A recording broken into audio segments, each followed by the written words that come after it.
आम आदमी पार्टी के मुखिया अरविंद केजरीवाल को लेकर जो खबर आई है उससे सब चौंक गए हैं। अरविंद केजरीवाल की पोल अब खुल गई है। कोर्ट से जो बात बाहर आई है उससे सब कुछ साफ हो गया है।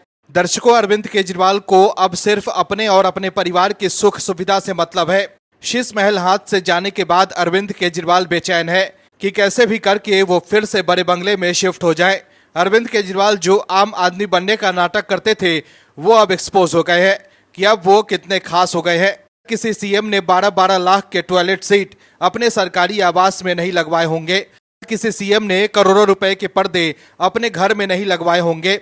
जितने पैसे अरविंद केजरीवाल ने शीश महल पर खर्च कर दिए थे, उतने पैसे से सैकड़ों गरीब बेघर परिवारों को छत दे सकते थे, लेकिन उन्होंने सिर्फ और सिर्फ अपने परिवार की सोची। लेकिन अब अरविंद केजरीवाल एक्सपोज हो गए हैं, इसलिए वो दिल्ली वालों के सामने नए नए प्रपंच कर रहे हैं और अब केजरीवाल को हार का डर भी सता रहा है। लेकिन कोर्ट से जो खबर आई है उससे वो एक्सपोज हो गए हैं। वहीं अब अरविंद केजरीवाल की दाल नहीं गल रही है। यही वजह है कि वो यू टर्न लेकर भाग रहे हैं। इन सभी खबरों के बारे में आगे आपको बताएंगे सब कुछ डिटेल में। इसके अलावा ये भी बताएंगे कि क्या खुलासा हुआ है जिससे अरविंद केजरीवाल की बढ़ गई है टेंशन, और कैसे दिल्ली से लेकर पंजाब तक केजरीवाल घिर गए हैं। तो बने रहिए हमारे साथ वीडियो में अंत तक और देखिए हमारी ये खास रिपोर्ट। आम आदमी पार्टी की दाल अब नहीं गल रही है। दिल्ली के लोग तो आपकी असलियत जान ही गए हैं, वहीं अब दूसरे राज्यों में भी आप बेनकाब हो गई है। लगता है देश के भीतर आपको अपनी राजनीतिक हैसियत का पता चल गया है। आप और साथ ही अरविंद केजरीवाल समझ चुके हैं कि सिर्फ राजनीतिक पर्यटन से पार्टी का विस्तार नहीं होगा। यही वजह है कि अरविंद केजरीवाल ने यू टर्न ले लिया है। दर्शकों, अरविंद केजरीवाल और आपके दूसरे बड़े नेताओं के भ्रष्टाचार के मामले में फंसने और शीश महल को लेकर हुए खुलासे के बाद आम आदमी पार्टी दिल्ली में सत्ता बचाने के लिए संघर्ष कर रही है। वहीं दिल्ली और पंजाब से बाहर जिस भी राज्य में अरविंद केजरीवाल जाएंगे, वहां के लोगों आपके काम का ट्रैक रिकॉर्ड मांगेंगे, जो कि आपके पास नहीं है। राज्य में सरकार चलाने के नाम पर आपके पास सिर्फ राजनीतिक लिपापोती और काम से बचने के लिए कैसे बहाने बनाए जा सकते हैं, इसका लेखा जोखा है। दर्शकों, कमोबेश आपकी हालत खस्ता है और वो चाहकर भी हिम्मत नहीं जुटा पा रही है किसी और राज्य में जाकर चुनाव लड़ने के लिए, क्योंकि हाल ही में हरियाणा के भीतर वो अपनी मिट्टी पलीद करा चुके हैं। इसके बाद अब आपको समझ आ गया है कि हर जगह फजीहत कराने से अच्छा है कि जहां की जिम्मेवारी है वहीं बेहतर तरीके से चुनाव लड़ा जाए, बाकी राज्यों के सपने को त्याग दिया जाए। तभी तो पीएम मोदी को चैलेंज करने वाले अरविंद केजरीवाल अब पीछे हट गए हैं। दरअसल महाराष्ट्र और हरियाणा में चुनाव लड़ने के फैसले से आप बैकआउट कर गई है। आम आदमी पार्टी ने तय किया है कि वो महाराष्ट्र और झारखंड का चुनाव नहीं लड़ेगी। इसकी जानकारी देते हुए आप सांसद संजय सिंह ने बताया है कि पार्टी के पूर्व मुख्यमंत्री और आप संयोजक अरविंद केजरीवाल महाविकास अघाड़ी के लिए चुनाव प्रचार करेंगे। इसके अलावा अरविंद केजरीवाल झारखंड में हेमंत सोरेन की पार्टी जेएमएम के लिए भी प्रचार करेंगे। आगामी 13 और 20 नवंबर को झारखंड के साथ महाराष्ट्र में चुनाव होने हैं। आम आदमी पार्टी ने बताया है कि महाराष्ट्र में चुनाव प्रचार के लिए शिवसेना, यूबीटी और एनसीपी-एसपी ने पार्टी से अरविंद केजरीवाल को प्रचार करने के लिए बुलाने के लिए संपर्क किया है। खबर के मुताबिक पार्टी सूत्रों ने बताया है कि अरविंद केजरीवाल झारखंड विधानसभा चुनाव में झारखंड मुक्ति मोर्चा के लिए प्रचार करने जाएंगे। हाल ही में हुए हरियाणा विधानसभा चुनाव में भी आम आदमी पार्टी ने अकेले ही चुनाव लड़ा था, लेकिन इन चुनाव में आपका खाता भी नहीं खुल पाया था। हरियाणा में आपने पूरी ताकत झोंक दी थी। जेल से बाहर आने के बाद चुनावी सभाओं के दौरान अरविंद केजरीवाल अपने आप को हरियाणा का लाल कहते थे। वहीं अरविंद केजरीवाल जब जेल में थे तब उनकी पत्नी सुनीता केजरीवाल ने हरियाणा में जाकर इमोशनल कार्ड खेला था कि हरियाणा के बेटे को बीजेपी और पीएम मोदी ने झूठे केस में जेल में बंद कर दिया है। लेकिन हरियाणा के लोगों ने आपको बेइज्जत कर हरियाणा से भगा दिया और बीजेपी को जिताकर आपको बता दिया कि पीएम मोदी पर उन्हें पूरा भरोसा है। ऐसे में हरियाणा से बेइज्जत होने के बाद आपने महाराष्ट्र और झारखंड में चुनाव नहीं लड़ने का फैसला किया है। दर्शकों, आपकी अब अकल ठिकाने आ चुकी है कि अगर इधर उधर के चक्कर में रहे तो कहीं ऐसा न हो कि दिल्ली भी हाथ से न चली जाए। आपके मुखिया अरविंद केजरीवाल जो अन्ना आंदोलन के बाद जब राजनीति में आए थे तब वो आम आदमी बनते थे, लेकिन अब वो खास आदमी बन चुके हैं। अब अरविंद केजरीवाल को सिर्फ अपने और अपने परिवार की सुख सुविधा की चिंता है। शीश महल पर हुए खुलासे के बाद दिल्ली के लोग अरविंद केजरीवाल को पहचान चुके हैं कि उन्हें दिल्ली वालों की नहीं, सिर्फ अपनी परिवार की चिंता है। दर्शकों, आम आदमी पार्टी से प्रदूषण तो नियंत्रित नहीं हो रहा है, लेकिन वो अपने मालिक संयोजक अरविंद केजरीवाल के लिए बड़े बंगले के लिए बेचैन है। लगता है शीश महल हाथ से जाने के बाद अरविंद केजरीवाल को नींद नहीं आ रही है। लगता है अरविंद केजरीवाल से सरकारी आवास का मोह नहीं छूट रहा है, तभी तो वो हर हाल में लुटियंस में एक बंगला चाहते हैं। ये वही अरविंद केजरीवाल हैं जो कहते थे कि हम 2 कमरों के मकान में भी रह लेंगे, लेकिन आज सत्ता का सुख और भोग विलास के आदी हो चुके अरविंद केजरीवाल को हर हाल में बड़ा सरकारी बंगला चाहिए। आपके नेताओं का आचरण देखकर तो ऐसा ही लगता है कि आपके नेता राजनीति में सिर्फ अपना कैरियर बनाने आए थे। उन्हें तो सिर्फ दिल्ली में बंगले से मतलब है। दिल्ली के लोग प्रदूषण की वजह से सांस नहीं ले पा रहे हैं, लेकिन अरविंद केजरीवाल ने दिल्ली वालों को उनके हाल पर छोड़कर अपने लिए आराम की सोच रहे हैं। दरअसल आम आदमी पार्टी ने दिल्ली हाई कोर्ट में याचिका दायर कर अनुरोध किया है कि केंद्र सरकार को पार्टी के राष्ट्रीय संयोजक अरविंद केजरीवाल को राजधानी दिल्ली में एक आवास आवंटित करने का निर्देश दिया जाए। वहीं कोर्ट ने याचिका पर केंद्र का रुख पूछा और इसे अब 29 नवंबर को सुनवाई के लिए सूचीबद्ध कर लिया है। आपकी ओर से कोर्ट में पक्ष रख रहे वकील ने कहा कि इस संबंध में जारी दिशा निर्देश के अनुसार किसी राष्ट्रीय राजनीतिक दल के अध्यक्ष को दिल्ली में आवास का अधिकार है, इसलिए अरविंद केजरीवाल को आवास आवंटित किया जाना चाहिए। वहीं जस्टिस संजीव नरूला ने आपकी याचिका पर केंद्र सरकार का रुख पूछा और इसे 26 नवंबर को सुनवाई के लिए सूचीबद्ध कर दिया। वहीं आपके वकील ने कहा कि अरविंद केजरीवाल को आवास के आवंटन के लिए 20 सितंबर को संबंधित अधिकारियों को एक पत्र भेजा गया था। उसके बाद उन्हें एक और पत्र भेजकर इस बारे में याद भी दिलाया गया। वहीं आपके वकील ने यह भी कहा कि सभी पूर्व शर्तों को पूरा किया जा रहा है। हम चाहते हैं कि ये आवास दिल्ली के केंद्र में स्थित हो। राजनीतिक दलों को सामान्य रूप से आवास आवंटन के लिए दिशा निर्देशों के अनुसार मान्यता प्राप्त राष्ट्रीय राजनीतिक दलों को लाइसेंस शुल्क का भुगतान करके अपने कार्यालय के उपयोग के लिए दिल्ली में एक आवासीय इकाई का आवंटन कराने की अनुमति है। इस प्रावधान के अनुरूप हाईकोर्ट ने 5 जून को व्यवस्था दी थी कि आपको यहां अन्य राष्ट्रीय राजनीतिक दलों की तरह पार्टी कार्यालय के लिए स्थान पाने का अधिकार है। अदालत ने बीजेपी नीति केंद्र सरकार से इस मुद्दे पर निर्णय करने को कहा। इसके बाद आपको लुटियंस दिल्ली में पंडित रविशंकर शुक्ला लेन में एक नया कार्यालय आवंटित किया गया। दिशा निर्देशों में यह भी कहा गया है कि किसी मान्यता प्राप्त राष्ट्रीय राजनीतिक दल के अध्यक्ष को आवास आवंटन किया जाएगा यदि उनके पास दिल्ली में अपना कोई आवास नहीं है। दर्शकों, समझने की जरूरत यह भी है कि ये कोई पहला मामला नहीं है जब आपके नेता बंगले के लिए कोर्ट गए हों। इससे पहले राघव चड्ढा भी बंगले के लिए कोर्ट जा चुके हैं। दर्शकों, ये वही पार्टी है जिसके नेता अपने आप को सबसे अलग बताते थे और राजनीति बदलने आए थे। अन्ना हजारे के खिलाफ जाकर इन्होंने पार्टी बनाई थी और बड़ा बंगला, गाड़ी और सुरक्षा नहीं लेने की बात करते थे, लेकिन सत्ता में आते ही अपने लिए शीश महल बनवा लिया। अरविंद केजरीवाल ने ऐसा यू टर्न लिया है कि सब हैरान हैं।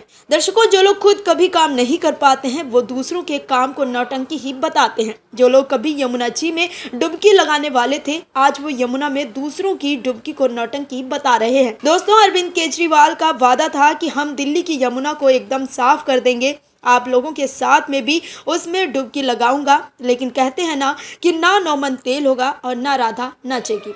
दर्शकों, समझने की जरूरत ये भी है कि यही अरविंद केजरीवाल हैं जो शीला सरकार को घेरते थे कि वो यमुना का पैसा खा रही हैं जो उसकी सफाई के लिए खर्च होने थे, लेकिन खुद आपकी सरकार कथित तौर पर यमुना सफाई के लिए मिले केंद्र सरकार के 8,500 करोड़ का हिसाब नहीं दे पा रही है। क्या वो पैसे भी तो कहीं घोटाले की भेंट तो नहीं चढ़ गए? दर्शकों, भाजपा ने आपको यमुना के मामले पर ऐसा घेरा है कि आपको काटे खून नहीं निकल रहा है और भाजपा की पोल खोल को नौटंकी बता रहे हैं। दिल्ली बीजेपी अध्यक्ष वीरेंद्र सचदेवा की तबीयत खराब हो गई है। उन्हें आरएमएल नर्सिंग होम में भर्ती कराया गया है। दिल्ली बीजेपी अध्यक्ष ने 2 दिन पहले यमुना नदी में डुबकी लगाई थी। इसके बाद शनिवार को सुबह सांस लेने में तकलीफ और त्वचा में गंभीर जलन की शिकायत मिली। सचदेवा ने दिल्ली सरकार पर भ्रष्टाचार का आरोप लगाते हुए गुरुवार को विरोध में आईटीओ के पास यमुना घाट पर डुबकी लगाई। उन्होंने कहा कि सरकार ने शहर को नदी की सफाई के लिए निर्धारित धन से वंचित कर दिया है। दिल्ली बीजेपी के अनुसार वीरेंद्र सचदेवा को गंभीर खुजली हो रही है और उनको सांस लेने में तकलीफ हो रही है। सचदेवा ने कहा कि उन्हें पहले कभी सांस लेने की समस्या और त्वचा में जलन नहीं हुई। यमुना के तट पर जाकर सचदेवा ने आप नेताओं, मुख्यमंत्री आतिशी और आपके राष्ट्रीय संयोजक अरविंद केजरीवाल को नदी की स्थिति का निरीक्षण करने की चुनौती दी थी। दिल्ली के पर्यावरण मंत्री गोपाल राय ने वीरेंद्र सचदेवा के बीमार पड़ने पर उनके स्वस्थ होने की कामना की। साथ ही वीरेंद्र सचदेवा द्वारा नदी में डुबकी लगाने पर और यमुना में प्रदूषण के लिए आप सरकार को जिम्मेदार ठहराए जाने पर आपने इसे नौटंकी बताया है। उन्होंने कहा कि यमुना में प्रदूषण भाजपा की नौटंकी करने से कम नहीं होगा। बीजेपी नौटंकी कर रही है, हम काम कर रहे हैं। वहीं बीजेपी की लोकसभा सांसद बांसुरी स्वराज ने कहा कि अरविंद केजरीवाल ने यमुना को साफ करने का वादा किया था, जिसे पूरा नहीं किया गया। 10 वर्षों में इसे लेकर कोई ठोस पहल नहीं हुई। यही कारण है कि दिल्ली प्रदेश बीजेपी अध्यक्ष वीरेंद्र सचदेवा की एक डुबकी लगाने से आप सरकार घबरा गई है। एक डुबकी लगाने से सचदेवा को अस्पताल में भर्ती होना पड़ा। इससे अंदाजा लगाया जा सकता है कि प्रदूषित यमुना में छठ पूजा करने वालों के स्वास्थ्य पर क्या प्रतिकूल प्रभाव पड़ेगा। उन्होंने कहा कि दिल्ली केजरीवाल व आप सरकार के झूठे वादों का दंश झेल रही है। दिल्ली अब बदलाव चाह रही है, इसके लिए डबल इंजन की सरकार आवश्यक है। इससे पहले सचदेवा ने कहा कि केंद्र सरकार ने यमुना की सफाई के लिए 8500 करोड़ रुपए दिए हैं। इसका हिसाब उन्हें देना चाहिए। दोस्तों, समझने की जरूरत ये भी है कि जो लोग बीते 10 साल के शासन के दौरान सिर्फ ड्रामा करते रहे, वो लोग कह रहे हैं कि हम काम करते हैं। दर्शकों, अरविंद केजरीवाल जो छोटे छोटे आंदोलन पर भी अपनी राजनीति चमकाने पहुंच जाते थे, वो पंजाब में हो रहे किसान आंदोलन पर चुप्पी साधे हुए हैं। दर्शकों, अरविंद केजरीवाल को बीजेपी नीति शासित वाले राज्यों में तो किसान का दुख दिखता है जो वो खुद ही गढ़ते हैं, लेकिन उन्हें पंजाब के किसानों का बिल्कुल भी दर्द नहीं दिखता है। अरविंद केजरीवाल कहते थे कि हम किसानों को सुनहरा कल देंगे, लेकिन पंजाब में आपकी सरकार है, वहां किसान आज बुरी तरह से बिखर गया है और भगवंत मान मीटिंग पर मीटिंग खेल रहे हैं। वहीं अब पंजाब में हो रहे किसानों के आंदोलन पर राकेश टिकैत भी घिर गए हैं। राकेश टिकैत की भी अब पोल खुल गई है। दरअसल दिल्ली विधानसभा चुनाव से ठीक पहले पंजाब सरकार इन दिनों किसानों के आंदोलन से घिरती हुई नजर आ रही है। पंजाब में किसान धान खरीद समेत कई मांगों को लेकर अपना प्रदर्शन कर रहे हैं। किसानों ने संगरूर, मोंगा, फगवाड़ा और बाटला समेत पंजाब के कई इलाकों में सड़क पर चक्का जाम किया, जिसकी वजह से दिल्ली की राजनीति में भी हलचल मची हुई है। किसानों के विरोध को देखते हुए सीएम भगवंत मान दिल्ली आए और उन्होंने जेपी नड्डा से किसानों के मुद्दे पर बातचीत की है। वहीं इस पूरे मसले पर आपके राष्ट्रीय संयोजक अरविंद केजरीवाल ने चुप्पी साधी हुई है। हालांकि इस मामले को लेकर पंजाब के सीएम भगवंत मान ने केंद्रीय मंत्री जेपी नड्डा से मुलाकात की है और इस मुलाकात के दौरान पराली जलाने के मुद्दे पर चर्चा की गई है। खबरों की माने तो जेपी नड्डा ने पंजाब के सीएम भगवंत मान को आश्वासन दिया है कि जल्द ही किसानों से जुड़ी समस्याओं का समाधान किया जाएगा। वहीं इस बात को लेकर चर्चा ये भी हो रही है कि आम आदमी पार्टी किसानों के मुद्दे को लेकर अक्सर केंद्र सरकार को घेरती हुई नजर आई है, लेकिन जब किसान पंजाब में सरकार के खिलाफ प्रदर्शन कर रहे हैं तो आपके मुखिया और दिल्ली के पूर्व सीएम अरविंद केजरीवाल ने इस मामले पर चुप्पी साध ली है। ऐसे में आम आदमी पार्टी खुद ही घिरती हुई नजर आ रही है। वहीं राकेश टिकैत ने पंजाब में चल रहे किसानों के आंदोलन पर भी केंद्र सरकार को ही निशाने पर लिया है। ऐसे में अब राकेश टिकैत भी एक्सपोज हो गए हैं कि कैसे वो सिर्फ बीजेपी पर हमला करते हैं और विपक्ष के लिए बैटिंग करते हैं। राकेश टिकैत ने कहा है कि पंजाब में जो किसानों का आंदोलन चल रहा है वो पूरी तरह सही है, क्योंकि एमएसपी पूरे देश में लागू होती है, ना कि एक प्रदेश में, और भारत सरकार चाहती है कि किसान पंजाब की सरकार से नफरत करे, वो आंदोलन करे, जिससे वहां किसान, व्यापारी, उद्यमी, नागरिक दुखी हों। वहां की सरकार को गिराने का काम किया जाए। किसानों की फसलों की खरीद भारत सरकार की एमएसपी से कम पर नहीं होनी चाहिए। वहीं राकेश टिकैत ने कैथल और पंजाब में पराली जलाने की घटना पर कहा कि वहां की हवा दिल्ली नहीं जाती, वहां की हवा पंजाब और कुछ उत्तर प्रदेश और कुछ हरियाणा के हिस्से में आती है। तो देखा आपने कैसे पंजाब के किसानों ने हल्ला बोल दिया है, लेकिन इसके लिए भी राकेश टिकैत केंद्र सरकार को ही दोषी ठहरा रहे हैं। लेकिन अरविंद केजरीवाल जिस तरह से चुप हैं, उससे साफ है कि आम आदमी पार्टी बैकफुट पर है। वहीं किसानों के आंदोलन के बीच पंजाब के मुख्यमंत्री भगवंत मान ने आपके पंजाब संयोजक पद छोड़ने की इच्छा जताई है। मीडिया से बातचीत के दौरान सीएम भगवंत मान ने कहा है कि वो पंजाब आप संयोजक पद छोड़ना चाहते हैं, वो अपना पूरा ध्यान सरकार पर देना चाहते हैं। सीएम मान की तरफ से ये बयान तब आया है जब पंजाब में किसानों का आंदोलन चल रहा है और पंजाब की 4 विधानसभा सीटों पर 13 नवंबर को मतदान होना है।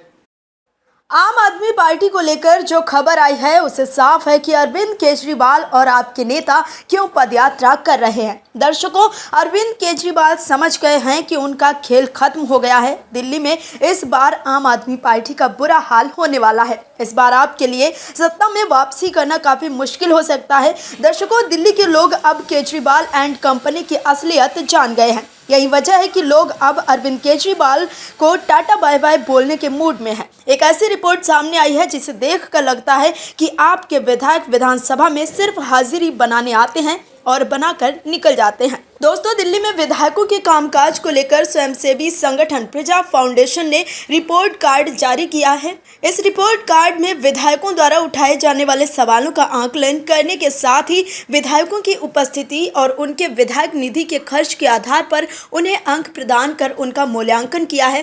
फाउंडेशन के साथ विधायकों के रिपोर्ट कार्ड का आकलन करने के साथ शीर्ष 5 विधायकों की सूची जारी की है। इसमें शीर्ष 5 में से बीजेपी के 3 विधायकों ने स्थान प्राप्त किया है। बदरपुर से बीजेपी के विधायक और नेता प्रतिपक्ष रहे रामबीर सिंह बिधूड़ी को सर्वश्रेष्ठ विधायक के तौर पर घोषित किया गया है, जबकि शीर्ष 5 में से दूसरे स्थान पर आपके बिजवासन से विधायक BS जून रहे। वहीं तीसरे स्थान पर आपके वजीरपुर से विधायक राजेश गुप्ता, तो चौथे स्थान पर करावल नगर से बीजेपी विधायक मोहन सिंह बिष्ट और 5वें स्थान पर धौला से विधायक अजय महावर रहे हैं। प्रजा फाउंडेशन के मुख्य कार्यकारी अधिकारी मिलिंद महस्के ने नई दिल्ली स्थित प्रेस क्लब में विधायकों का रिपोर्ट कार्ड जारी किया। इस दौरान उन्होंने बताया कि विधायकों के कामकाज का आकलन 17 मार्च 2023 से लेकर 8 अप्रैल 2024 की समय सीमा के बीच किया गया है। आकलन में उनके द्वारा मुद्दे उठाने, सदन में उपस्थित और मुद्दों के स्तर के साथ ही उनके आपराधिक छवि के आधार पर किया गया है। महस्के ने बताया कि 8 विधायकों ने आकलन की गई समय सीमा के दौरान एक भी मुद्दा नहीं उठाया। इसमें धनवंती चंदेला, अजेश यादव, अमानतुल्लाह खान, धर्मपाल, महेंद्र यादव, मनीष सिसोदिया, सत्येंद्र जैन और शुएब इकबाल का नाम शामिल है। इसके साथ ही उन्होंने बताया कि 6ठी विधानसभा के मुकाबले 7वीं विधानसभा में उठाए गए मुद्दों में 50% की कमी आई है। समझने की बात यह भी है कि विधायकों को लगता है कि वो कृपा पात्र हैं, सवाल पूछ लेंगे तो कहीं अगली बार विधायकी ही ना चली जाए। इसी कारण शायद आपके विधायक सवाल पूछने की हिम्मत नहीं कर पाते हैं। दर्शकों, इस रिपोर्ट से साफ है कि बीजेपी दिल्ली वालों के लिए काम कर रही है, जबकि आपके विधायक और नेता शीश महल और अपनी सुख सुविधा के लिए लड़ रहे हैं। Bureau report, OMH news. और भी वीडियोस देखने के लिए चैनल को सब्सक्राइब करें और बेल आइकन को दबाएं।